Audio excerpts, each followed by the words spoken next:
One of the most difficult sermons I ever had to preach was in the Persian Gulf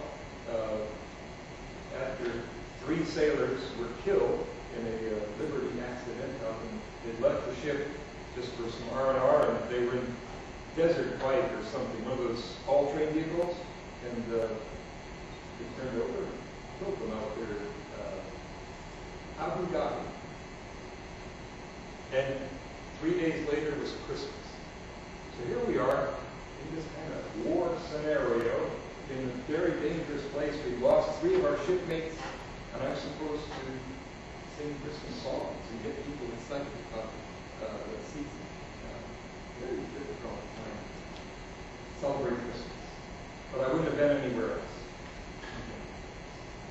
Other questions, comments, thoughts? Who do you talk to? When you talk to somebody? Oh. Did you plan these questions?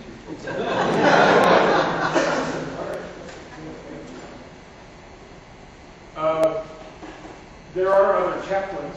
On board the Midway, there were 5,000 sailors and Marines, and there were 3 chaplains. One was a Baptist, one was a Presbyterian, and then a Catholic. We talked a lot to one another in terms of that peer support and that kind of thing. Something that drew me out of it, I had stayed in the Navy for 25, 30 years, except for the isolation and loneliness. I think you come to know Holy Cross is pretty community-oriented. And we talk always about the common life and the common mission. And I felt a little homesick for that kind of interaction with other Holy Cross people. And it's time to go home and go home. So, yeah, it is tough. I would make sure that every chance I could, I was in Asia for 6 years straight. And because the Midway was home based in Japan. And I'd make sure I came home every year if I could. Touch base with Holy Cross.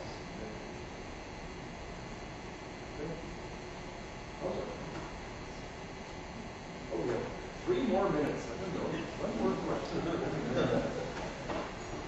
Am I doing okay with that? That's one more question. That'd be great. Okay. Or if there's no other question, I do have these handouts.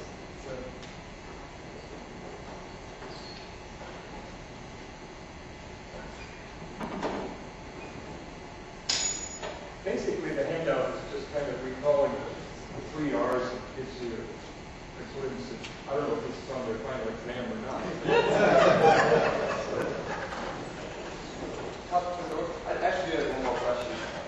In general, as you experienced as a chaplain, and when you kind of saw from some of the enlisted folks in the Navy and even maybe officers who attack you, what can we do as officers to kind of encourage this sort of people, especially in times of war or kind of need?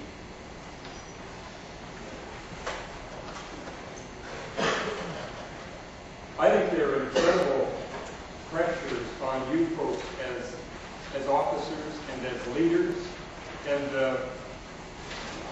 from all kinds of different demands. You know, whether it's the chain of command or the airman who is from Oklahoma, who's terribly homesick, going through growing pains, and you have all of that on your lap and in your responsibility.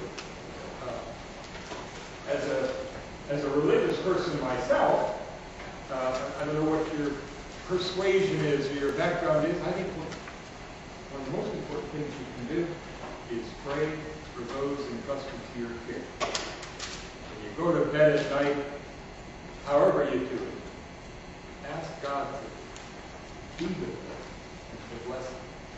As you would do for your own children. You know, you put a child to bed, just thank God for who they are. I think it's the same as those entrusted to you. I think another way to support and do what you do in the people business is to use the resources around you. Don't ever be afraid to ask for help. chain of command, or whether it's outside of that chain in a certain degree, the chaplain, the doctor. I think in this community, the military community, people really care. And they care that you succeed, and that we all succeed. I think that's why, to some degree, we call it the service. So, you just want to know there and be that kind of community. Don't ever isolate yourself by thinking, I'm going to be a general by the time I'm 35 years old. I'm going to beat the system. Then you just beat yourself. Thank you so much for your time. Thank you very much.